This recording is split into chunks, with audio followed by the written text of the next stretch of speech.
ассалому алайкум тамошобинони азиз, ток-шоуи печтоби замонро оғоз менамоем. Ҳарфи ту барномаи рафтори мост. Чунин аст мавзӯи имрӯзаи печтоби замон. меҳмонони азиз, ҳамаи шуморо ба студияи телевизиони Симои Мустақили Якум хуш омадед мегӯям ва имрӯз мо дар барнома дар бораи мақоми омӯзгор суҳбат мекунем. меҳмонони азиз, сараввал таваҷҷӯҳи ҳамаи шуморо ба экран равона мекунам. Марҳамат тамошо кунед, як навор омода шудааст. Сипас суҳбат мекунем.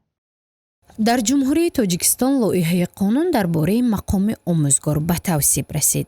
он дар ҷаласаи навбатии иҷлоси дуюми маҷлиси намояндагони маҷлиси олии ҷумҳурии тоҷикистон даъвати ҳафтум лоиҳаи қонуни ҷумҳурии тоҷикистон дар бораи мақоми омӯзгор баррасӣ гардид. мақсад аз таҳияи лоиҳаи қонуни мазкур баланд бардоштани мақоми омӯзгор, омодасозӣ, иҷрои самараноки ӯҳдадориҳо, таъмини ҳуқуқ ва кафолатҳои иҷтимоӣ ва фаъолияти омӯзгор мебошад.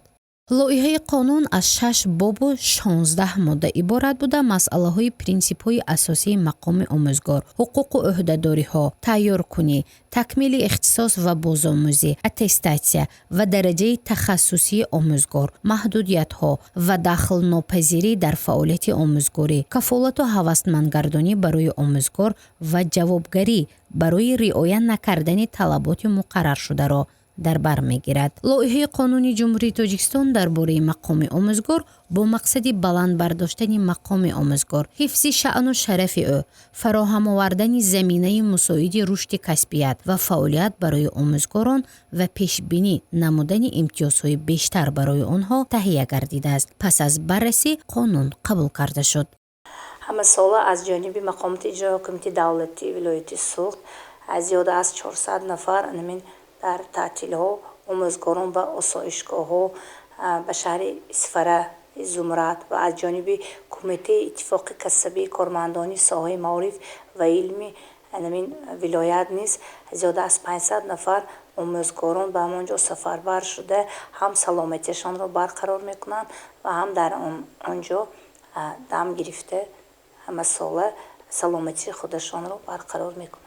ҳамчунин ба қонуни ҷумҳурии тоҷикистон дар бораи ӯҳдадории ҳарбӣ ва хизмати ҳарбӣ тағйиру иловаҳо ворид карда шуд. мақсад аз даровардани тағйир ба қонуни ҷумҳурии тоҷикистон дар бораи ӯҳдадории ҳарбӣ ва хизмати ҳарбӣ дар моддаи аввал мутобиқ намудани қонуни мазкур ба лоиҳаи қонуни ҷумҳурии тоҷикистон дар бораи мақоми омӯзгор, инчунин мухолифат накардани санадҳои меъёрию ҳуқуқии баробарвазн мебошад. баҳри баланд бардоштани мақоми омӯзгор, бартараф намудани норасоии кадри омӯзгорӣ дар муассисаҳои таълимӣ ва дар вақти фаъолияташ ҷалб накардани омӯзгор ба хизмати ҳарбӣ дар сархати 12 моддаи 5 лоиҳаи қонуни ҷумҳурии тоҷикистон дар бораи мақоми омӯзгор чунин меъёр пешбинӣ карда шуд. дар давраи фаъолияти омӯзгорӣ хизмати ҳатмии ҳарбиро ба таъхир гузорад. лоиҳаи қонуни мазкур бо мақсади мутобиқ намудани меъёри қонунӣ амалкунанда ба лоиҳаи қонуни ҷумҳурии тоҷикистон дар бораи мақоми омӯзгор ҷиҳати ба таъхир гузоштани хизмати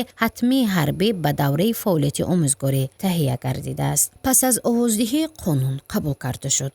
ҳоло дар вилояти Суғд дар 965 муассисаҳо беш аз 38889 нафар омӯзгорон дарс мегӯянд. соли гузашта 22 нафар омӯзгор соҳиби қарзи имтиёзнок гардиданд ки он барои дастгирӣ ва рушди фаъолият нигарон доштааст.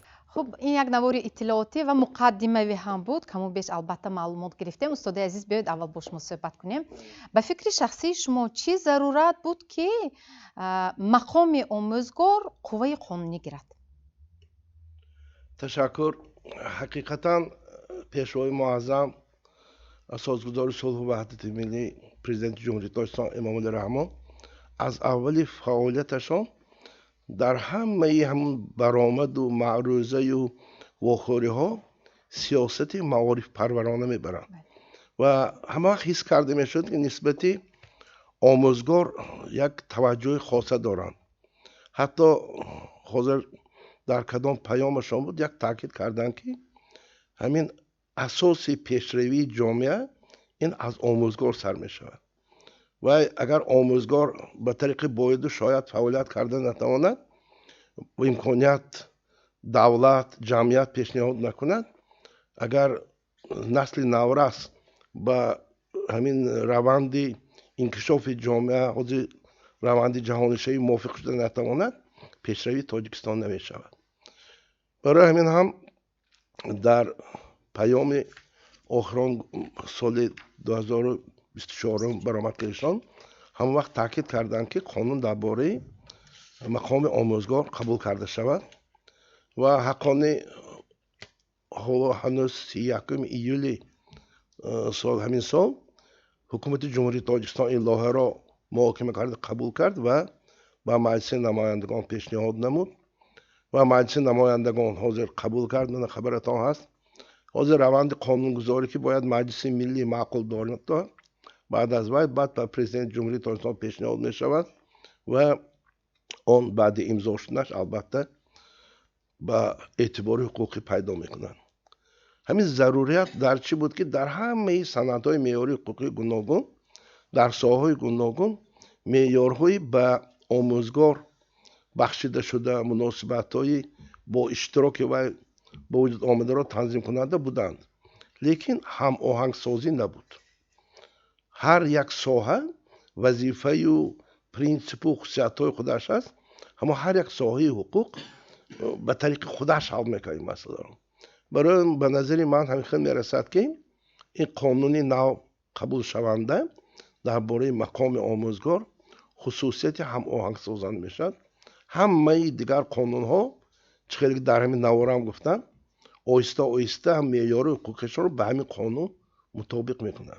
سال 2019 جمهوری قزاقستان و سال گذشته جمهوری ازبکستان همیشه قانون درباره مقام آموزگار قبول کردیم. ما هم در قطار امیها قرار دادیم. به فکرم که به معارف به آموزگار توجه علاوه جدا کنیم. تمام. خب استاد با فکر شما چی؟ نظر شما اصلا با همین قانون و چه خیلی عمر استقبال گرفتید؟ در حقیقت چون که استاد گفتن قبول لایحه قانون جمهوری درباره مقام آموزگار در حقیقت از طرف آموزگاران خوش پذیرفته شد. خیلی هم خرسند شدند که چنین حمایه از طرف دولت، حمایه حقوقی از طرف دولت نسبت آموزگار، توجه نسبت آموزگار زیاد شده استاد است. و چون که استاد نیز قید کردند در گذشته در قانون جمهوری تاجیکستان درباره معارف نیز مقام آموزگار، شأن شریف آموزگار و عموما امتیازها برای آموزگار این مسئله ها در این قانون بود، لیکن چون که استاد گفتن هماهنگسازی با دیگر ساحه حقوق نبود و تطبیق آن نه آنقدر چی در بعضی موردها اجرا نمیشد. با وجود آن همین نقص پذیرفتن اهل جامعه آموزگاران همین را باید قید کرد که برای بلند برداشتن مقام آموزگار من دولت بسیار کوشش کرده است، دولت حکومت بسیار کوشش کرده است، لیکن از طرف خود آموزگاران نیز کوشش باید به خرج داد که درجه دانش خود را نیز بلند کرده باشند. احترام نسبت جامعه، نسبت کودک، نسبت پدر و مادر نیز از طرف آموزگار نیز چی شدنش در کار است که در موافقت این در جمعیت باز هم بلند برداشتن همچون انسانی شریف، همچون انسانی بهترین، همچون متخصص بلند شدن مقام آموزگار نیز آورده میرسونه. از این نقطه نظر باید که جامعه در یک جایی که برای بلند برداشتن مقام آموزگار کوشش کرده باشد. فهمم. تشکر، سلامت باشید. خب مرحمت، از اینجا کدومی از شما جواب میگوید؟ با قانون جمهوری تاجیکستان درباره مقام آموزگار فکر میکنم که شما هم شناس شدید یا نه؟ شناس شده. خب با لایحه قانونی مقام آموزگار ما چون آموزگار شناس شدیم. قبول چنین قانون در شرایط امروزه به نهایت سری وقتی می باشد، زیرا در شرایطی که امروز جامعه هم از طرف حکومت و هم از طرف دولت مقام آموزگار را بلند برداشتن، این در یک وقت جامعه امروزه نیز مقام آموزگار را بلند در جامعه نیز مقام آموزگار بلند می شود، زیرا که آموزگار در وقت فعالیت آموزگاری خود عهده‌داری های خود را سری وقت اجرا نموده برای در روحی و تندرستی خویشتن شناسی ارزش های ملی تربیت نمودن خوانندگان جد و جهد می کند. از طرف دیگر قبول چنین قانون برای بلند برداشتن مقام آموزگار خیلی سری وقتی می باشد. تشکر، سلامت باشید. به اندیشه شما مگر تا این فرصت مقام آموزگار کاهش یافته بود؟ қабул гардидани қонуни ҷумҳурии тоҷикистон дар бораи мақоми омӯзгор боз ҳам мақоми омӯзгорро баландтар месозад, дар сатҳи давлатӣ расмият пайдо мекунад, заҳматҳои омӯзгор қадр мегардад. яъне қонунӣ гардидани ана ҳамин қонун ба ҳар як омӯзгор боз ҳам имконият медиҳад ки аз болои касби хеш боз ҳам беҳтару бештар кор карда бошад. хуб, ба ҳамин савол шумо ҷавоб гоҳед. магар мақоми омӯзгор шаъну эътибори ӯ коҳиш ёфта буд ки билохира мо рӯй овардем ба қонун? ман ҳамчун омӯзгор ки таҷрибаи кориам баробари замони истиқлолият ҳаст, 32 соли таҷрибаи омӯзгорӣ дорам ва мақоми омӯзгор дар замони истиқлолият хеле дар дараҷаи баланд буд, ҳаст ва мемонад ва имрӯз ин лоиҳаи қонуни ҷумҳурии тоҷикистон дар бораи мақоми омӯзгор боз ҳам хусусан волидонро ҳам яъне ҳушдор аз он медиҳад ки ба мақоми омӯзгор бархе аз волидон шояд ба анамин манзилати омӯзгор яъне эътибор ҳам баъзеҳошон намедиҳанд, боз ҳам онҳоро ҳушдор медиҳад ки ба қадру қимати омӯзгор расида бошанд.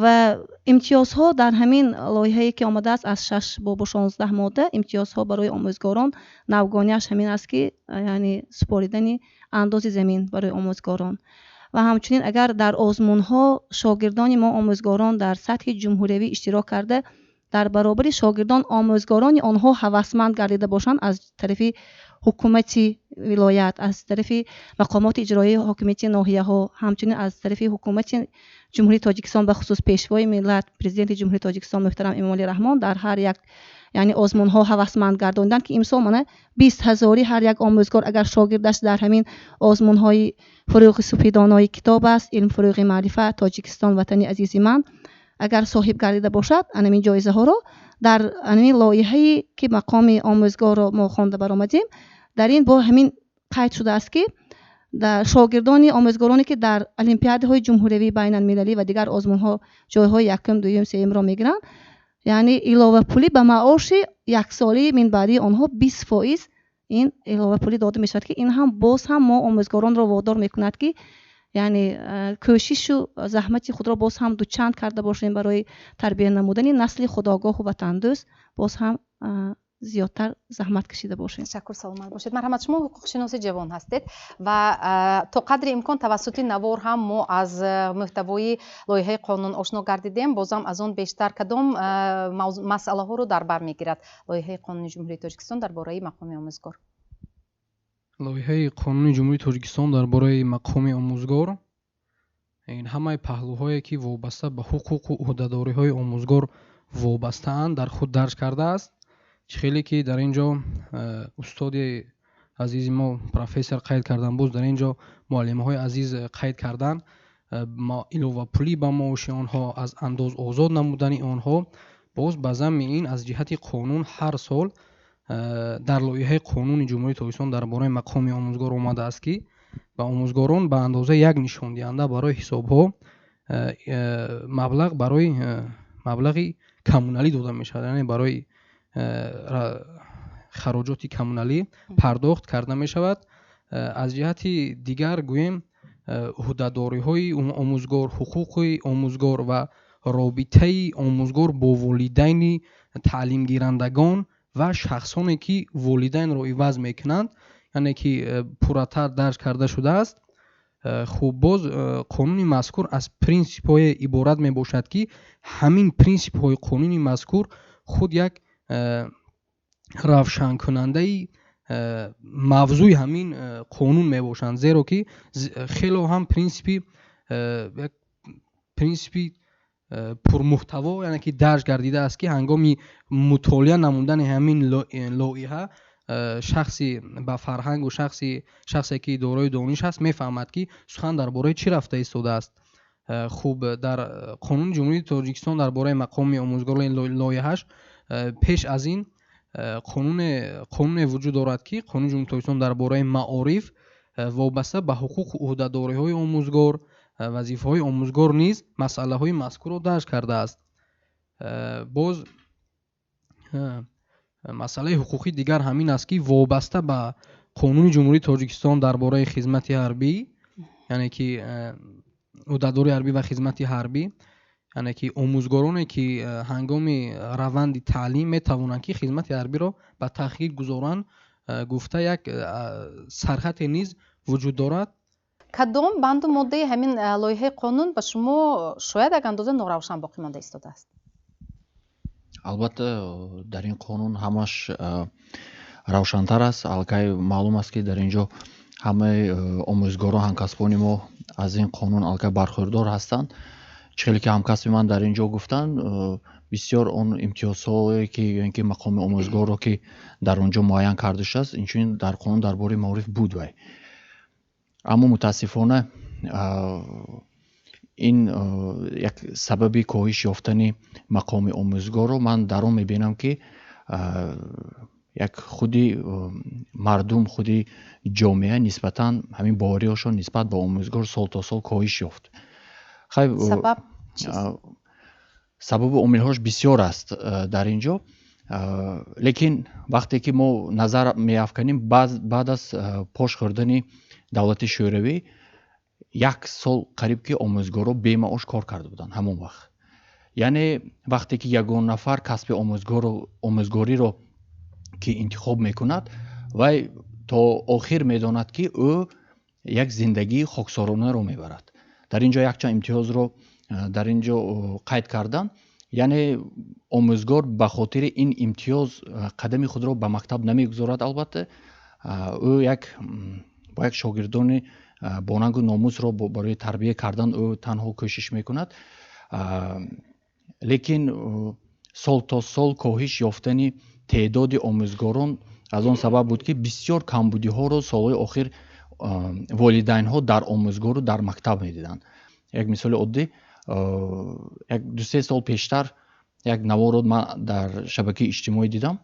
در همین یک ساعت 8 بیگاه که بود، یک خوانندگان نابالغ در کوچه ماجرا داشتن، کسی همون نوار گرفته سو به شبکه اجتماعی راه داده است. مخصوص من فکر اندیشه مردم رو در آنجا خواندم که یعنی مردم نسبت این چی اندیشه دارند. نزدیک 60 تا 70% مکتب گیجا نگاه میکند، معلم گیجا نگاه میکند. خیلی ساعت 8 شده است، معلم زندگی شخصی خودش دارد و هر کمبودی که در جامعه میشد، حتی حاضرم وقتی که بیرون از درس، بیرون از وقت ساعتی کاری، وقتی که خواننده دست به جنایت میزند یا قانونشکنی میکند، تنها کمبودی رو در مکتب میبینند و در آموزگار میبینند. بسیار همیشه حالت ها میشد که آموزگارا از این ساحه، بسیار آموزگاری کسبی رو من در نظر دارم که از این ساحه دور شدن. من باوری دارم که بعد از این قبول قانون تغییرات به وجود میاد، آموزگاران کسبی به کار جلب میشوند که یک روی به بهبودی میرد و سطح صفتی خوانندگان بالا میرود. تشکر برای بیان اندیشه. به اندیشه شما چی مرحمت در فعالیت پداگوژی شما چه باز مشکلی ها جای داشت؟ اگر درباره فعالیت آموزگار استاد متخصص ساحه خود اگر سخن کنیم، اگر پیش از همه سطح و صفت و درجه سواد و ملکه آموزگار در سطح خوب باشد، خوب مناسبت خود را با خواننده و 3 نهاد اساسی که پیشوا ملت در پیام نیز تاکید نمودند، همکاری را خوب برای مانده باشد و کسب خود را دوست دارد، من فکر میکنم مانع های گوناگونی، عامل های گوناگون، مانع ها پیش روی او نمی شود. برای چی؟ برای اینکه استادا درباره امتیازها گپ زدن. من خود سال 2015 متخصص جوانی سال بودم، گردیدم و از طبق قرار کمیته جمهوری تاجیکستان قطعه زمین نزد حوالگی باید به متخصصان جوان 2 امتیاز مقرر گردیده است و من همچون آموزگاری فن تعریف حقوق از این آگاه بودم و مراجعت کردم و خوشبختانه از طرف حکومت مملکت و مقامات اجرایی حکومت دولت ناحیه بابجان غفروف و حکومت ولایت این دستگیری گردید و سال 2015 از طرف محترم رئیس ولایت سوخت و من در قطار چندین نفر قطعه زمین از حوالگی دادن. آنچه که در معیاری مقرر گردیده که استاد گفتم بود و قانونی لایحه قانونی نو همه این معیارهایی که وابسته به مقام آموزگار بود آن را متحد کرد و البته از طرف جامعه، از طرف تمام قشرهای جامعه خوب پذیرفته شد و ما این را برای حس کردیم و این باعث پیشروی و شوق و مرام و ملکه کسبی ما نیز گردید و چی گفتنی هستیم برای پیشبرد این فعالیت. این لایحه قانونی نو البته یک زینه برای هم بلند برداشتن صفت تحصیلات، برطرف کردن نرسیدن نارسایی کادری و باز به دستاوردهای ارزنده هم در سطح المپیادهای فنی باشد، هم در سطح آماده نمودن آزمون‌های گوناگون. من چند وقت قبل بنده از در آزمون کسبی آموزگاری سوالی تاجیکستان اشتراک کردم، در دوره ولایتی سزاوار جای اول گردیدم و بعد از 7 شرط مقرر گردیده در مقیاس جمهوری سزاوار جای دوم گردیدیم و از طرف محترم وزیر معارف و معاون سروزیر مملکت با تحفه و نشان علاچی معارف قدردانی کردیم. در همان لحظه من حس کردم که امروز پیشوای ملت و مسئولین نسبت ما چگونه غمخوری برای آینده ساز نسلی که امروز ما شاگردان تربیت میکنیم و هنگام برآمدم تا حتی از هنگام معرفی حساب کنم 34 نفر شاگردان را از سال 2013 تا به امروز آماده نمودم که آنها در المپیادهای سطحی ولایتی جمهوری و اکادمی خردی علم‌ها سزاوار جای نمایان یک دوسیه گردیدند و امروز در جامعه متمدن تاجیکستان صاحب استقلال آموزگار یک مقام و جایگاه خود را کسب کرده است. این البته به خود آموزگار نیز تاثیر دارد و بعضی معما و عامل‌هایی که برای پیشروی مانع ایجاد می‌کند آن را برطرف نموده در یک جایگی با ساختارهای داخلدار، مقامات اجرا کننده دولتی، ریاست معارف و در مجموع برای عملی کردن آن سهمگذار باشید. تشکر. تماشابینان عزیز، با دیگر شبکه پیوست نشوید، با سیمای مستقل یکم بمانید. بخش رکلام رو همراه تماشا میکنیم. حرفی تو برنامه رفتاری ماست، چنین است موضوع صحبت امروزه ما و اینک ما برنامه رو ادامه میدیم. استاد، معما گفتند یک چند مرتبه، چه خیلی معماها بود در مکتب، مثلا بین آموزگار و خواننده، بین آموزگار و والدین تا این فرصت که مثلا بعد قبول همین قانون، یعنی قوه قانونی گرفتن، شاید در فعالیت کسبی شما باز یک گردش کلیه به میان می آید. تشکر زیاد معلمه. وقتی که معماهایی که تا همین پیشنهاد لایحه قانون بود، وقتی که آموزگار پیش از این قانون لایحه‌ای که درباره مقام آموزگار پیشنهاد شد، البته سالهای پیش قانون درباره مسئولیت برای تعلیم و تربیت فرزند بود که این قانون دیگه شد، قانون درباره مسئولیت تعلیم و تربیت کودک شد. وقتی که آموزگار با خواننده فرض کردیم گام میزنه و معما میشه، کدام معما میشه؟ والدین هستن که البته نه همه والدین اومده تا معین کردن مسئله شده نافهمی میشه. بعد از فهمیدن که مسئله چی شد، عیب فرزندشون با بین یکدیگر چی میشه؟ مراسم میشه و میره. طبق قانون پول جمع کنی در مکتب ها از جانب آموزگاران جلب آنها به شنبگی ها منع است. من بعد این عمل اگر ضرورت پیش آید اجرایشش چه خیلی جریان گرفتنش ممکن است. اینجا در نظر داشته شده است، حتی در لایحه قانون هم آمده است، مسئله آبونه، فروختنی مثلا چیپته ها، خریدنی موادهای تعلیمی، من بعد موافق قانون منع است و آن چه خیلی جریان گرفتنش ممکن است. شاید همین عامل ها هم مثلا در گذشته که بود باعث کمتر کاهش یافتن شأن و اعتبار یا مقام آموزگار گردیده بود.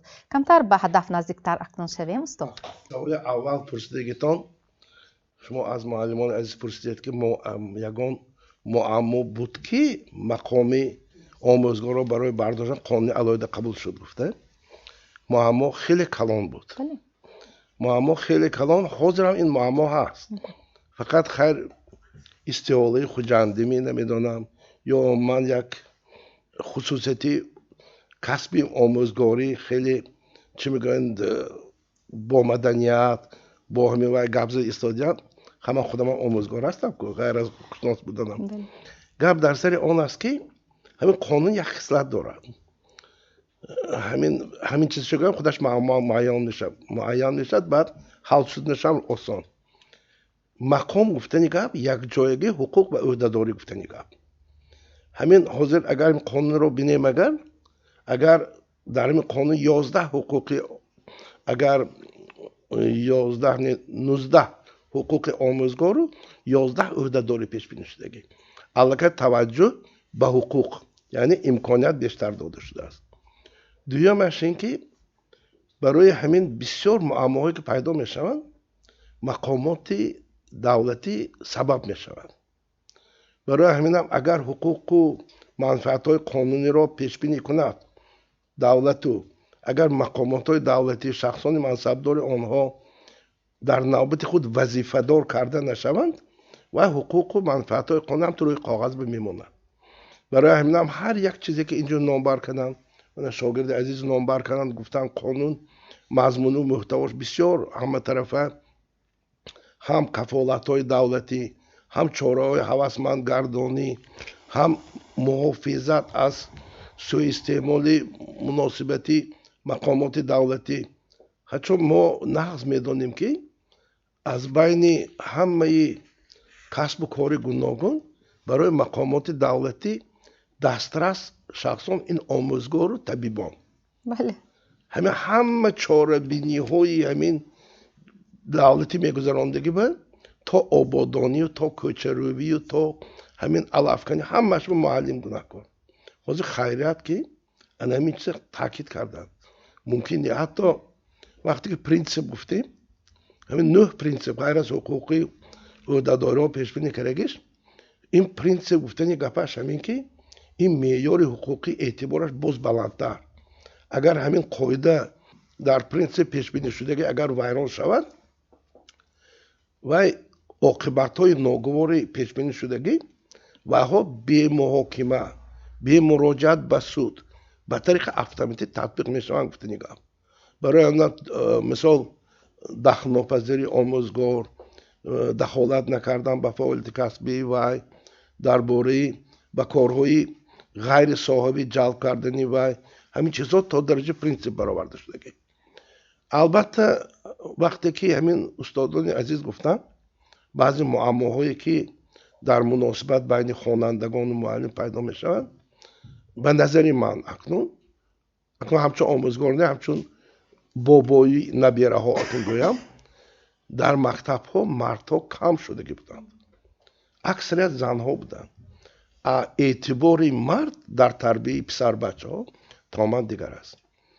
шояд аним дар натиҷаи як қатор ҳавасмандгардониҳо татбиқ шуданаш, маош зиёд шуданаш, шумораи мардҳо бисёр шавад. чунки омади гап диям, инҷа муаллимаҳо гуфтанд ки шахсе ки муаллим мешаду мактаб ба таълим мерад, барои имтиёзу барои маош намерад. дар шароити иқтисодиёти бозорӣ имрӯзаи мо ҳама барои маош кор мекунад. агар маош нашавад, даромад барои зиндагӣ нашавад, фақат шиору фақат ҳамин даъватҳои ҳамин идеологикати кор карда намешавад. барои давлат ҳаминро фаҳмида, дарк намуда таъкид кард. ман як чизи аҷоиб диям, чанд муаллимҳо таъкид карданд ки мана дар натиҷаи тайёр кардани шогирдон, иштирок кардан дар озмунҳо ҳамин қадар мукофот гирифтем. 1 нафар, 2 нафар, 3 нафар гирифтанд. боқимонда чӣ? ана мақсад қонун мегӯяд ки ҳамин иловапулиҳо ба маош ҳамчун мукофот не, ҳамчун иловапули ба маош шавад. ё ин ки вақте ки ҳамин ба ҳамаи муаллимон як нишондиҳанд барои ҳисобкунӣ, барои пардохти коммуналӣ, ё ин ки ҳатто мана ҳавасманд карда истодаанд ки одамони унвони илмӣ доштагӣ рафта дар мактаб кор кунанд, 30% иловапули ба маош метиҳанд. ғайр аз дараҷаҳои муаллимон худашон ҳаст, ғайр аз дараҷа акнун. ман барои чи ҳамаин гуфта истодиам, ҳозир назари ман ба вақти дарсҳои босалоҳият ҷорӣ кардан дар мактабҳои таҳсилоти умумӣ вай бо низоми кредитии донишгоҳ будем ки баробар шуд. агар ҳам дарсҳои босалоҳият ва низоми кредитӣ якҷоя шавад, агар баъд ҳамон раванди таҳсилоти байналмилалӣ ба мо наздик бишем. барои ҳаминам албатта ҳамин кошиш барои ҳамин муаммоҳои худи муаллимҳо бисёртар медонанд. намедонам шумо тамошобинон ҳайрон нашаванд. омӯзгор гуфта дар ин қонунгузор дар ҳамон моддаи аввалаш мафҳуми омӯзгор омадагӣ. ин ҳамаи омӯзгори фақат мактаби таҳсилоти умумӣ не, аз муассисаҳои то мактабӣ сар карда то донишгоҳи олӣ ҳамашро дар назар дорад. албатта ин қадар ҳам дуруст не ҳамаи омӯзгор ном бурдану, лекин барои ки қонунгузор меъёрҳоро татбиқ кардан осон шавад, ҳама як хел омӯзгор гуфтанд. чунки заҳмату меҳнати омӯзгори таҳсилоти ибтидоиро бо омӯзгори донишгоҳи олӣ баробар карда намешавад. мисол мо дарсҳои мегӯему баромада мерем, лекин вай омӯзгори таҳсилоти ибтидоӣ дасташа дошта навиштана ёд метиҳад. ин тамом заҳмати дигар аст. албатта фарқ кунондан лозим. به نظر من. بله درست، اعتراف شخصی من استاد. برای همین اندیشه هایتان شما رو خیلی احترام نسبت شما بلند است. تشکر، سلامت باشید. طبق باب 3 ماده 8 قانون حقوق و منفعت های آموزگار زیر حمایه دولت قرار دارد. این رو البته همه ما و شما خوب میدونیم. جلب کردن آموزگار به کار و نمودهای فعالیتی که بر روند تعلیم و تربیت علاقمند نیست معنی است. پوشیده نیست که آموزگاران به همه چاره‌بینی‌های جمعیتی و دیگر معرکه‌ها فعالانه جلب می‌شدند و خیلی که اینجا خودی استاد هم گفتن شاید بیرون از درس و شاید هنگامی درس هم. البته اکنون به اندیشه شخصی شما من بعد قوه قانونی گرفتن جلب آموزگاران به کارهای بیرون از صنفی البته موافق قانون معنی می شود، اما شکل دیگر کردنش ممکن است؟ چون که استاد در اینجا بسیار سخنان قید کردن، در حقیقت قانونی که قبول شد البته به منفعت نه تنها آموزگار، به منفعت جامعه می شود، برای آنه که آموزگار نیز قسمی ترکیبی جامعه است و جامعه می سازد، آینده می سازد، آینده ملت رو تربیت می کند. از این نقطه نظر توجه پیشوای ملت نیز به این بیهوده نیست. و دیگرش اون است که همین سنجش های گوناگون فعالیت آموزگار از همه مقامات ها کسی که می آمد سنجش میکرد، کسی که می آمد و اختصاصش تخصصش وابسته به کسب آموزگاری سنجش میکردن و خلاصه های خود را می برآوردن. این طبق طلبات این قانون من کرده شده است. این باعث قید است که بهترین کار چون قید کردید آیا میشه داشت باز همین تکرار میشه داشت. این چون که استاد قید کردن به تمام ساختارها، به تمام ساختارهای هم قدرتی، تمام ساختارهای هم جامعه، هم مهم بودن همین قانون اجرای در عمل تطبیق نمیدن همین قانون رو فهماننده و جوابگری نسبت رعایت نکردن اون رو بالا برداشتن در کار است. برای همین جوابگری برای رعایت نکردن همین قانون رو بلندتر کردن در کار، جریمه‌اش بلند کردن، جزاش بلند کردن که اون شخصی که رعایت نمی‌کند و من بعد باید که رعایت شود. چون که در قانون جمهوری تاجیکستان درباره مسئولیت برای تعلیم و تربیت کودک نیست، برای رعایت نکردن طلبات و عهده‌داری‌های پدر و مادران و آموزگاران نیز در آنجا نیز هست. چه جوابگری ماموری خیلی در نشانی در چه نمودی جزا جریمه معین کرده شده است در برای رعایت کردن همین قانون. چون این جریمه ها نیز رعایت نکردن همین قانون، چون جریمه ها نیز بلند کردنش در کار است که باید رعایت شدنش در کار است.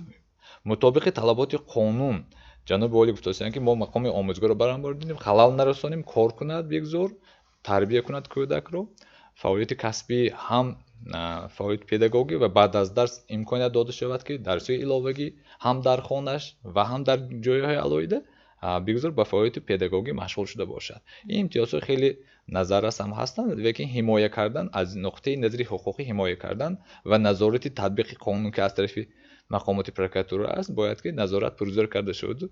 خیلی حمایت آموزگار رو تطبیق کنن بهترین کار میشد. ما با کوشش میکنیم که این جواباً به این غمخوری‌های دولت سطح و صفت دانش خوانندگان بلند داشته باشیم و جامعه آموزگاری، کلکتیوهای آموزگاری نیز سرجم شده تشبث‌های خود را نشان داده میتوانند.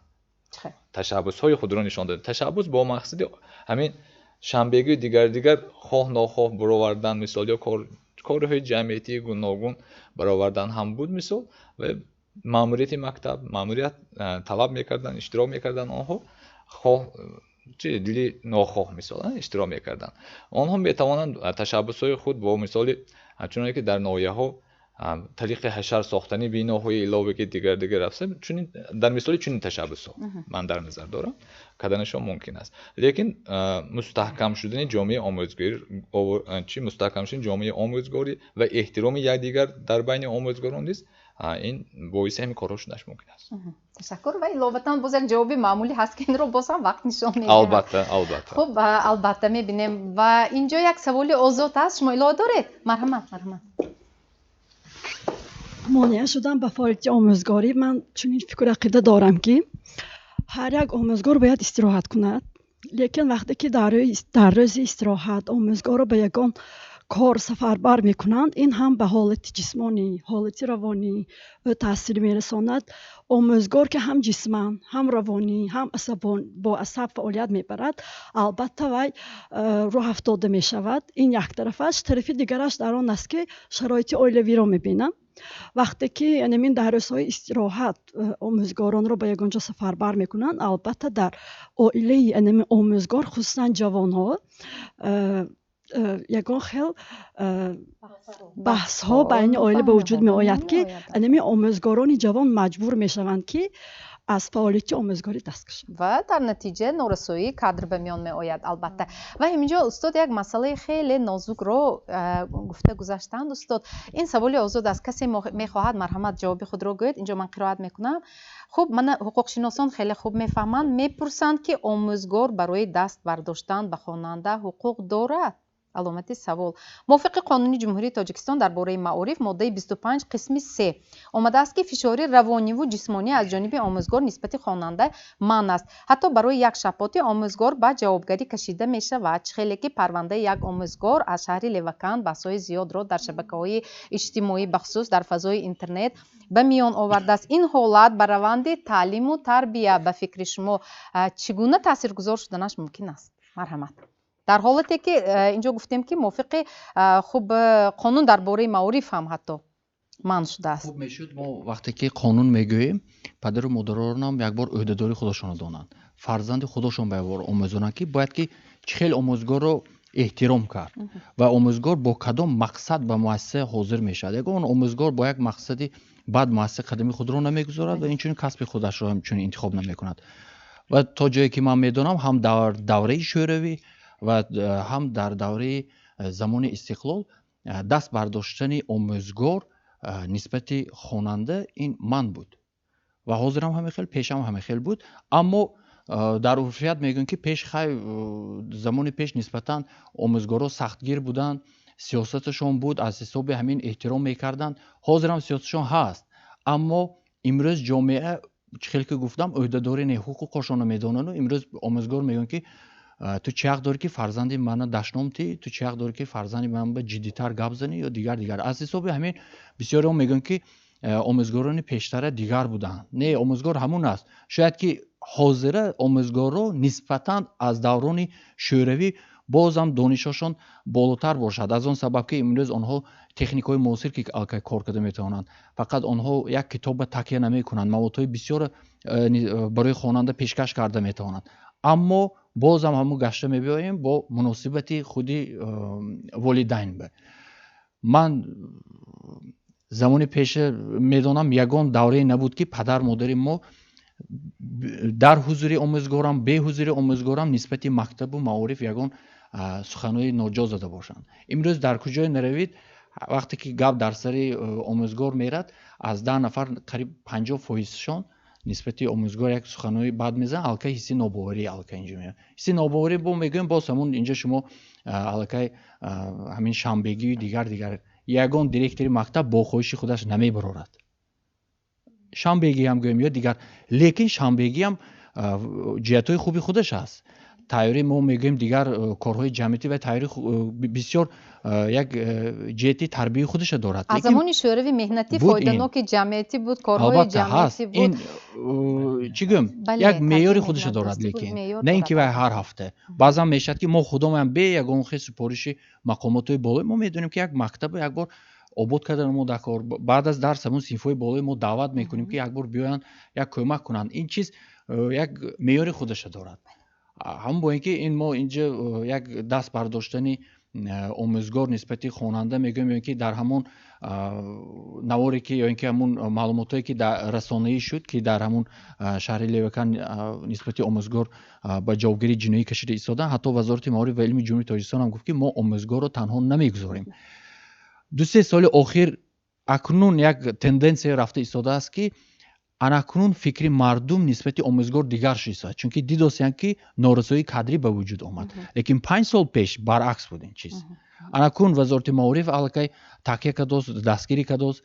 حتی انمون وقتی که همین رسانه‌ای شد فکری مردم رو وقتی که خوانده دیدم قریب که 100% همه طرفدار آموزگار بودن. در آنجا فکری خودشون گفتن که یگان آموزگار خودسرانه گرچند زده باشدم که یک رفته خودسرانه نسبت خواننده دست نمیبرد. حتی بعد رسانه‌ای شد که وی مجبور کرده است. خب وی هم انسان است، وی هم یک حالت روحی روانی وی به تاثیر میکند. وقتی که وی در همه حالت омӯзгор ва хонандаро шояд як дағал кардагем дар ҷояш шинонда намемонд, пагоҳ як дигар хонанда аллакай ин рафторро такрор мекунад ки барои мо мумкин будааст, мо ҷазо намебинем гуфта. устод нигоҳ кунед, як формулаи оддитарине ки аз гузашта, аз рӯзгори гузаштагонамон мо борҳо гуфтаем устод, ва дар ҳамин студия дар барномаҳои гузашта ва имрӯз ҳам такрор шавад, ҳам мегӯем ки охир гӯшташ аз шумову устухонаш аз мо мегуфтанд волидайн, ё ин ки ҷабри устод даври асри қадим буд, ҷабри устод аз падар беш аст. Яъне нигоҳ кунед ки инқадар мақоми устодро, омӯзгорро баланд мегирифтанд ва мутаассифона шояд имрӯз ҳамин гуна фурсате шуд ки мо волидайнҳо фарзандони худро бениҳоят дӯст медорем, бениҳоят эрка, яъне таваҷҷӯҳи мо аз ҳад зиёд шудааст нисбати фарзандамо, аз ҷонамо бештар ки дӯст медорем, вақте ки омӯзгор бо мақсади тарбияи ҳамон фарзанди мо камтар шояд дағал гап мезанад. Ҳатто ҳолатҳои устодони азиз, маро бубахшед, албатта ман эҳтиромам нисбати шумо хеле баланд аст, ман сари таъзим фуруд меорам, моро ҳам устод омӯзгор тарбия кардааст, аммо ҳолатҳое ба назар мерасад ки ҳамон муаллимро хонандагон латукӯб мекунанд. Ин гуна ҳолатҳо ҳам ҳаст ва дар баъзе аз ҳатто сомонаҳои иҷтимоӣ ҳам мебинем ва билохира имрӯз ба хулосае омадем ки ҳамин қонуни ҷумҳурии Тоҷикистонро дар бораи мақоми муаллим, ва инҷо мақомро устод хеле зебо ба мо шарҳ ҳам доданд ва мо ба ҳамин хулоса ҳам омадем ки ҳама тарафа дар бар мегирад. Албатта хуб, ташаккур, саломат бошед. ҳамаги якчанд дақиқа ба дигар шабака пайваст нашавед. бо симои мустақили якум бимонед. ҳарфи ту барномаи рафтори мост, чунин аст мавзӯи имрӯзаи мо. ва агар иловагӣ бошад, ман нигоҳ карда истодам ки якчанд маротиба андешаи худро барои баён кардан кӯшиш кардед. ҳозир як дақиқа аввал шуморо мешунавем. марҳамат, баъдан шумо. бовар кунед, агар як саҳифаи ҳамин таърихи фаъолияти худмо агар назар афканем, ҳамон маълумотое ки шумо гуфтед, фоизи муайянаш аз ҳамон таҷрибаи коримони гузашта аст. من روزی از فعالیت کاری متخصص جامعه بودم در یک روانشناس سوال کردم در تکمیل اختصاص که کدام سبب ها ما باید چیکار کنیم با خوانندگان دشوار تربیه. همین گفته سوالاتیم و یا معلم گفتن در قید حیات هستن، در دانشگاه درس میدن، گفتن معلم جان شما کسب دوست می‌دارید؟ ها دوست می‌دارم. متخصص بهترین خود هستید؟ ها هستم. راه و واسطه مناسبت با خوانندگان هم لیاقتمند و هم سوسخوان هم دشوار تربیه را و علاوه‌دگی در انفرادانه همکاری کنید و صفتی تعلیم و درسی خود را آنچنان فهمید که خواننده همون طفلی گریزپا درسش ما بیاد، درسی معلمگر ارباب و زمزمه و محبتی همین چیز بیاید.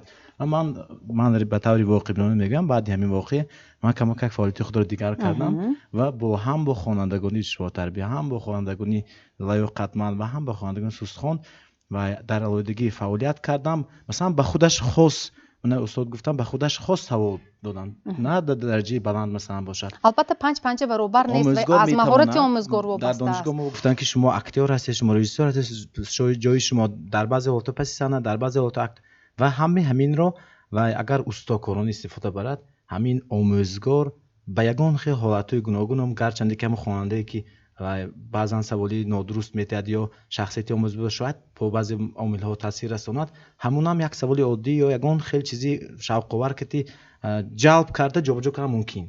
این البته به پداگوژی کسبی آموزگار و علاقه‌مند است و یک چیز رو در رسانه اجتماعی خوانده بودم، خوانندگان نوشتند ما معلم شیمی خود رو دوست می‌داریم، درسی آن رو انتظار می‌شویم.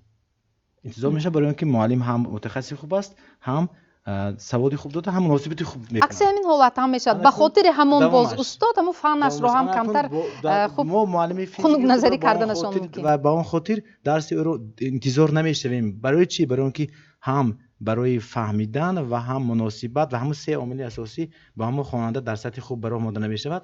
از این خاطر کمی خوانندگان دیلگیر میشوند. امروز خوانندگانی هستند که برای وها چیزی نوگانی مثلا هنگام فعالیت کاری من سوال سحرناک میتیم یا سوال شوق‌آور میتیم که کسی یافت و وابسته به فن است و وابسته به موضوع است، همین امروز موافقت و اگر جواب دادن مرحمت امتیاز برای خواننده است و برای همین با هم خیلی راههای گوناگون و در مجموع من چی گفتنی هستم آموزگار اصیل که همین کسب رو انتخاب کرده است از روی مهر و محبت و نه از منبع درآمدش. اگر او خوب آموزگار اصیل باشد و فعالیت کند، زندگی او و روند تعلیم با خوانندگان در سطح خوب قرار میگیرد و در حالی که پیدا شد در همکاری با والدین در فعالیت 13 ساله من نیست شده است بعضی حالاتو مثلا همصحبت شدم تو حتی از مقامات حفظی حقوق پدر و مادری اونها کار و فعالیت میکنن همصحبت شدم و فهموندم و قسمی از فایز معینی والدین نیست همین آنچه که شما گفتید گوشه من استخوان همین معنا رو گفتن البته خوشبختانه هستن این خیلی نفرا یکی ما خوب بشود و ما فعالیت جدیتر شود من در شکلی نو که من سوم چهارم پروسسی قانون البته انتشار رسمی آخران بعد از جانبداری مجلس ملی اعضای مجلس ملی و امضای انتشار از طرف پرزیدنت مملکت البته این رنگ دیگر میگیرد و ما آموزگاران بهره پیشروی سایه خود سهمگذار میشویم و ثابت قدمانه قدم میزنیم. یعنی این قانون مسئولیت آموزگار رو هم بیشتر میکند. تشکر سلامت باشید. مرحمت اندیشه خود رو بیان کنید. همه ساحه هایی که در جامعه هستند آنها به خصوص از آموزگار تربیت می‌یابند. هم حقوق شناسان هم طبیبان و باید که در جامعه قدر و قیمت آموزگار بیشتر و بیشتر حمایت کرده شود چون که ما به آموزگار هیچیم گفتنی هم که هیچ کس از پیش خود چیزی نشد هیچ آهن خنجری تیزی نشد هیچ مولانا نشد مولای روم تا مرودی شمس تبریزی نشد. سلامت باشید. تشکر استاد. یک سوال دیگر اینجا البته در برنامه در نوار هم و در اینجا خودی حقوق شناسان خود شما هم گفتید مثلا در تاجیکستان با قانونی درباره عهدهداری حربی و خدمت حربی تغییرات وارد شد که موافق آن من بعد آموزگاران در دوره فعالیتشان از خدمت حتمی حربی پورا آزاد میشوند. ما این مسئله رو گفتیم. پیشتر از این امتیاز تنها برای آموزگاران دهات عمل میکرد. من بعد معلوم که مشکلات کادری در ساحه معارف برطرف میشود در حالت پیاده گردیدن همین قانون اما مسئله پر نمودن نقشه دعوت به خدمت حربی شاید معما میشود. خب روی راست به مسئله نگاه میکنیم. پیشگویی نمیکنیم لیکن دورنمای همین مسئله به فکر شما چه شدنش ممکن؟ مشکلات کادری در ساحه معارف جای دارد البته. اجازت اول فکری معلم گفتگی یک گوش کنیم. نه من گویم. من از خاطرم میبرم تا آخر. گفت در سر آنکه معمایی که شما برداشتید سوال پرسیدید درباره مناسبت آموزگار با خواننده و با پدر و مادر خواننده این خیلی معمای مرکب است. من حتی باوری ندارم که حاضر با قبول همین قانون این معما رو ما برطرف کرد میتونیم. برای این وقت لازم، برای این آماده سازی لازم، تیاری همش لازم. لیکن یک چیز است که من درک کردم که در همینجا همه آموزگاران حضور داشتگی مکتب های تحصیلات عمومی دولتی اگر مکتب خصوصی باشد بود مناسبت دیگر خیلی بود. همین رو ما باید تاکید کنیم. نمیدانم برای آن که والدان مبلغ کلان میدهند مناسبتشان با معلم و دیگر خیلی یا اینکه باز مکتب تحصیلات عمومی عصب آن که خیلی دسترس است شماره خواننده خیلی بسیار درس است آموزگار امکاناتی با هر که آنها علاوه مناسبت کردن نمییابد در نتیجه تربیت مرکب میشود و تا حالتی همین ماجرا میرسد. دو معما هست اینجا. من فکر میکنم که دولت حاضر غیر از همین قبول قانون و هوسمندگردانی آموزگار همین کوشش کردنش لازم است که شماره خوانندگان کم شود. بعضی من خودشان آموزگاران من دروغ گفتن نمیمونن تا 40 نفر خواننده که کار میکنن. من خودم هم اگر بناگو صنفخانه و درام اگر حق شماره بسیار باشد درس گذاشتن خیلی دشوار. این باید اهمیت دهیم. بعد یک چیز دیگر است همین رو ما تاکید کردیم ما لازم که خیلی درست فهمم که یگان کسی خفه نکنم ده عموما برای یگان گپی قبیح گفتن یا حتی دست برداشته زدن نسبت همون شخص نفرت پیدا شدنش لازم قهر و غضب شدنش لازم هم تو وی نوازش کتی نمیشود این یعنی همین خواه پدر و مادر باشد خواه آموزگار باشد اگر نسبت خواننده همین خیل مناسبت نفرت باشد و قهر و غضب باشد کرای این خیل فعالیت کردن نیست. شادران پدر بزرگوار خودم من به میگفتن که من جوان بودم و همون حتی خانه‌دار هم دیگه نبودم. یک کدام مثال آورده گفتن که پسرم اینه بین که همین یگان حیوان فرزندش رو نمیزنه برای چه آدم زدنش در کار میگفتن. همین از خاطرم نمیبرد نه یا اینکه وقتی که درباره من استاد محترم تجربهشون بسیار ناز گفتن. خیلی اینقدر تجربه بسیار نباشدم که گپ در سر اون که هر یک خواننده مناسبت الهیده طلب میکنه. همون فعل و خویش خصوصیت شخصش موافق اگر مناسبت نکنه دیگر نمیشود. برای ما حرکت کرده همون روانشناس شدن لازمه. همون فهمیدن یک تا کودک رو زیادتر از بودش تعریف و توصیف میکنید، یک تاش به جدی گپ میزنید، یک تاش به شوخی کار گپ میزنید. هم خانتان به فرزندتان چخیل هر خیلی مناسبت میکنم، این هم همین خیل. البته سوال حاضر شما موندگیتان درباره خدمت حربی، من یک روز با همین مسئله مشغول شدم، فهمیدم که شماره دعوت می شدگی به خدمت حربی جوانان از آن شماره که برای تاجیکستان ما عسکران خدمت لازم است یک چند مراتب زیاد. یعنی که اگر همین یک قسمی جوانان تا 27 ساله همچون آموزگار اگر از خدمت حربی به تأخیر آمدن آزاد شوند، این تاثیر نمیکنه. فقط یک بعضی دولت چاره ها اندیشیدنش لازم. مثلا در دانشگاه ما در فکولته حقوق‌شناسی وقتی قانون قبول کردن که کدام ختم کرده فکولته حقوق‌شناسی اگر از خدمت حربی نگذشتگی باشد به مقامات حفظی و بکار قبول کرده نمی شود، تمام همه ختم کننده های ما اختیاری عریضه نوشته خدمت حربی میرن. اینه بینید.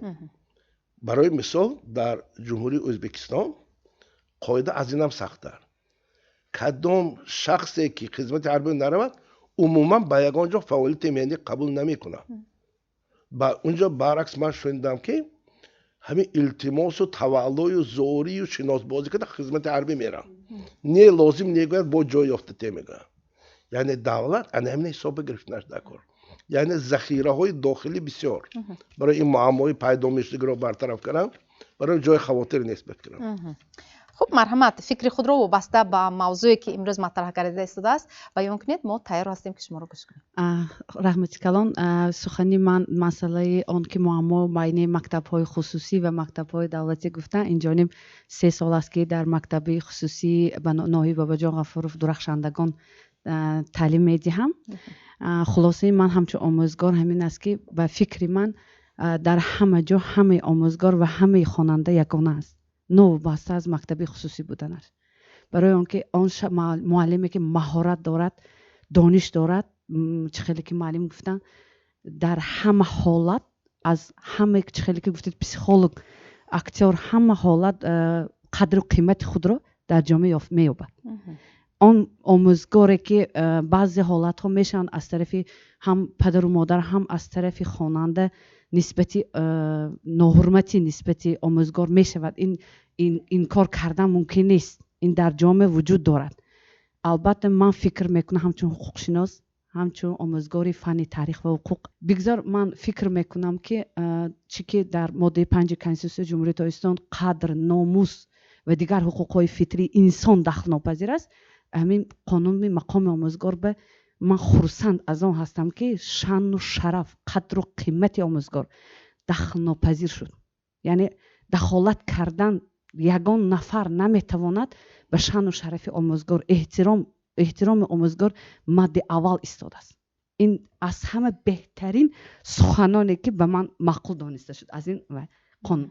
و من فکر میکنم که در آینده در هر یک عائله و در سری دسترخوان هر یک عائله آموزگار مرتبه و مقام خودش مییابد.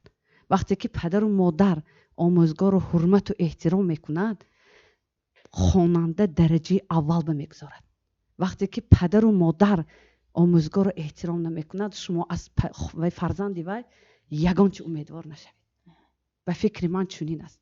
چون که من حرکت میکنم که دل هر یک انسان درجه معین که یابم و از این خاطر خرسند از آن هستم که امروز آموزگار هستم. بسیار خوب. البته به این موضوع هر نفر از روزانه خودش نگاه میکند. خیلی که اینجا درباره والدین گفتیم، پدر و مادر هر گونه هست.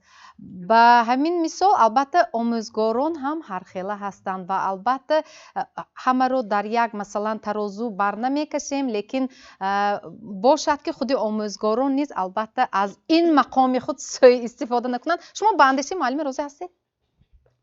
تشکر، راضی هستم، لیکن من اندیشه معلم که کمک کنم خب با از خدمتی حربی و نه راضی نیستید؟ راضی هستم، لیکن طرفداری هم میکنم. خدمتی حربی با تاخیر گذاشتن خدمتی حربی آموزگار این به نهایت درجه عالیه، برای آنکه در عائله ها اکثریت پدرها مهاجرتنده، در باغچه معلم زن، در تا ابتدایی و معلم زن، بالایی و معلم زن، دانشگاه و معلم زن ها. برای همین غروری مردی جوان پسران کمک کاسته شده ایستاده است. یا میگه کلان سالو میگن که اکثر امروزه جوانای تربیتش کاسته شدگی، باز مردهای تربیتش دیگرتر. برای همین این قانون همین طرفش من خیلی پسندیده مقبول کردم که خدمتی حربی معلمانی مرد به تاخیر گذاشته شود. من هم به طرفدار. محض قبول شدن لایحه قانون جمهوری تاجیکستان درباره مقام آموزگار امروزها سری وقتی است که ما آموزگاران را موظف می سازد که باز در سمت بلند برداشتن تعلیم و تربیت دانش خوانندگان خود را وظیفه دار دانیم و باز بیشتر کمری همت ببندیم. و آموزگار که خود درختی ایجادکار است، درختی پر میوه است که از میوهش ثمری او همیشه شهد و شکر میریزد. محض قوت معجزه آفری همین آموزگار است که از کودک نادان یک انسان کامل، شخص با مدنیت را تربیت میسازد. سلامت باشید. تشکر. یک مسئله رو برای ما روشن کنید. اینجا از آموزگاران هم پرسیدم که کدام بند یا ماده قانون کمتر برای شما معما است، ناروشن است.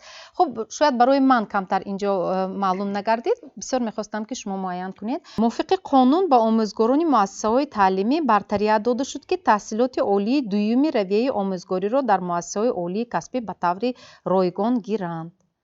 سخن درباره تحصیلات دویمی روج هستند آموزگارانی که در مکتب به صفت مثلا آموزگار فن تاریخ و حقوق فعالیت میکنند، اما میخواهند که برای باز هم تکمیل دادن دانش خود مثلا از علم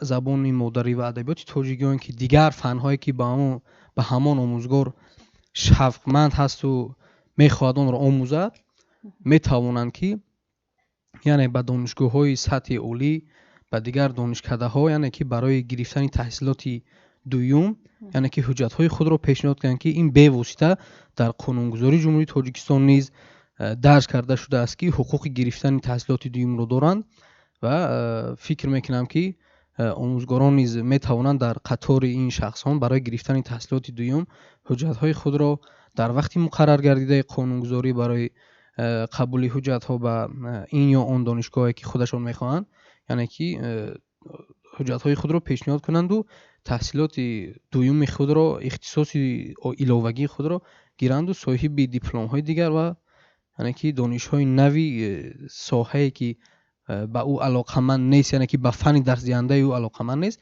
یعنی که از خود کنند. خب استاد میدونید منظور من چی است؟ شاید به اندیشه من خب البته تشکر. من فکر کردم که شاید همینجا چی در نظر داشته شده است. مثلا شما هم البته سابقه خیلی کلانی خب پداگوژی دارید، کاری دارید در همین ساحه معارف. اگر در خاطر داشته باشید یک 10-12 سال قبل خب یک قراری بود که مثلا آنهایی که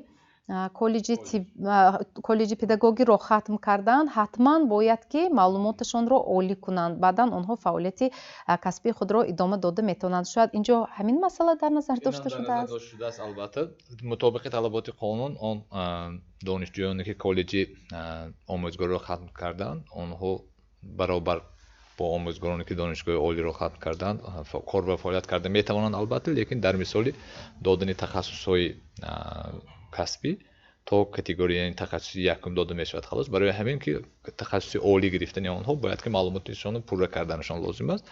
برای همین و بسیاری برای دوم маълумот ё ин ки пурра кардани маълумот шартномавӣ аст дар донишгоҳҳо.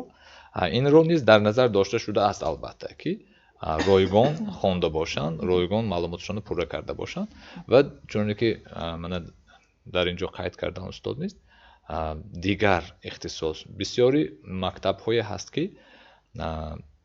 мисол ҳозир гирем фанҳои дақиқ ба омӯзгор намерасад ё ин ки танқисӣ мекашад баъзи мактабҳо барои оне ки чунин мутахассис кам бошад. дуюм маълумотро низ барои хонда гирифта соҳиби касб шуда ҳамун фан кади машғул шудан биям ин роҳи чӣ бартараф кардани чунин камбудиҳо низ ҳаст. барои ҳамин аз фурсат истифода бурда як ду сухан гуфтанӣ ҳастам. ин муроҷиат ба омӯзгорон албатта чуноне ки қайд кардем сӯистифода аз ин қонун кардан лозим нест. аз ин мақоми омӯзгор он шахсе ки он омӯзгоре ки дараҷаи дониши баланд дорад, малакаи касбӣ дорад, бояд дорад ва мақоми худро албатта меёбад. ҷамъият эҳтиром мекунад, падару модар эҳтиром мекунад ва аз худи инсон, аз худи омӯзгор, аз худи ҳамон мутахассис вобастагӣ калон дорад албатта. чуноне ки дар инҷо қайд кардем волидонро бисёр дар бори волидон ҳам гуфта гузаштанд. волидон ҳам ҳамашон якхел нестанд, омӯзгорӣ ҳам ҳамашон ҳархел нестанд. вобаста ба ихтисос, фаҳмишот, ҷамъият, таъсироти муҳит гуногун ҳастанд. барои ҳамин аз худи инсон вобастагӣ дорад. аз ин нуқтаи назар бояд ки мо кӯшиш карда бошем ки дараҷаи дониши худро, дараҷаи дониши касбии худро баландбар дошта бошем. такмили ихтисос, ҳар гуна озмунҳое ки ҳаст онро аз он ба он омода шуда сари вақт истифода бурда бошем ва сатҳу сифати дониши хонандагонро баланд карда бошем. озмуну олимпиадое ки ҳаст ин нишондиҳандаҳо хай нишондиҳандаи беҳтарин аст, чуноне ки устод низ қайд кардан ва на ҳама омӯзгорро чунин дастовардҳо доранд. кӯшиш кардан дар кор чунин дастовардҳо зиёд шуда бошад. аз худи омӯзгор вобастагӣ калон дорад албатта. барои ҳамин дар ҷамъият ин оянда татбиқ мешавад албатта. дар ҷомеаи шаҳрвандии мо ин татбиқ мешавад, чуноне ки гуфтем вақт нишон медиҳад, вақт лозим аст барои татбиқи бисёр қонун. ҳама қонун дар бораи масъулияти барои таълиму тарбия ки пеш номаш тағйир ёфта буд, тағйир ёфт, солҳои зиёд лозим буд ки ҳам татбиқ шавад ва зарурияти иваз кардан ё ки тағйир илова ворид кардан ба он шуд. дар оянда низ ин мешавад ва барои татбиқи ҳамин қонун чуноне ки устод низ қайд кардан аз тарафи парлумони кишвар ба якчанд қонунҳои дигар низ тағйироти илова ворид карда шуданд. қонуни ҷумҳурии Tojikiston дар бораи андоз, қонуни ҷумҳурии Tojikiston дар бораи манзил, қонуни ҷумҳурии Tojikiston дар бораи хизмати ҳарбӣ, ӯҳдадори ҳарбӣ, хизмати ҳарбӣ ва як қатор дигар қонунҳо тағйироти илова ворид карда шуд ки ҳамаи ин нишон дод бо як мақсад, бо мақсади оне ки ҳамин мақоми омӯзгор баланд бардошта шавад ки ин бевосита боиси қайд аст ва боиси миннатдории ҷомеаи чи омӯзгорон нисбат ба давлату ҳукумат аст. ташаккури зиёд. ташаккур, саломат бошед. хуб устод, барномаро хулоса ҷамъбаст мекунем. албатта шодравон хусру хушдомани ман ҳам омӯзгор буданд ва ҳамеша таъкид мекарданд ки аз ҳама касби пурифтихор бошараф ва касбе ки савобаш бештар аст ҳамин омӯзгорӣ аст ва шогирдони онҳо то дирӯз ҳама барои аёдат, барои хабаргирӣ меомаданд. масалан агар омада натавонанд занг зада пурсида меистоданд ки муаллима чӣ ҳол доред ё муаллим шумо хуб ҳастед гӯён ва бо ҳамин як пурсиш ё ҳолпурсии шогирдон сари онҳо ба осмон мерасид ки ман инро медидам бевосита бо чашми худ хуб мушоҳида мекардам, эҳсос мекардам ки инқадар онҳо хеле як рӯҳашон болида мешуд ва бори дигар хурсанду қаноатманд буданд аз ҳамин касби интихоб кардаашон то дами вопасинашон. акнун устод, бо ҳамин қабул гардидани қонун дар бораи мақоми омӯзгор воқеан ҳам мақоми омӯзгор баланд мешавад? ва барномаи имрӯзаро якбора ҷамъбаст кунед. манам аз тамихе руҷӯ оғоз кунам. ман худам 45 сол боз омӯзгор ҳастам. баъзан шогирдонам мепурсанд ки устод, шумо нахот факултети ҳуқуқшуносӣ таҳсил карда орзуи омӯзгор шудан кардагӣ бошед? ман нема орзу кардаги набудам.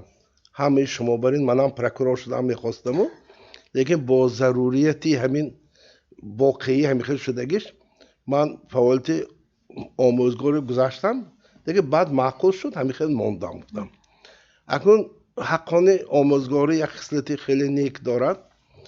хислате ки як чӣ гӯем тамоми ҷомеа ҳамин муаллим гуфта муроҷиат мекунад ку аллакай худаш як эътибору нуфузи шахсро баланд мекунад.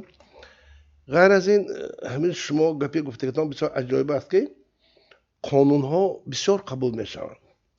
وقتی قانون قبول می شود و ما خوشناسان میگوییم مکانیزم تطبیق قانون، یعنی ساختار محرکی همون تطبیق قانون باید که بعدی تا آخر رسیده روند قبول قانون همون در قرار تطبیقش باید که نشان داده شود. از همین تغییرات ها وارد کردن به دیگر قانون ها سر کرده تا وظیفه گذاری کردن به مقامات های گوناگونی در همین قانون نامبر کرده شده، چون که در بسیار معیارهای حقوقی منع کرده شده است، اجازت داده نمی شود، ممکن نیست گفته نوشتگی. همین ها همش تقاضا میکند که همین ساختارهای معینی مقامات دولتی باید وظیفه دار کرده شوند، عهده دار کرده شوند. بعد وابسته به همین این قانون کار میکند.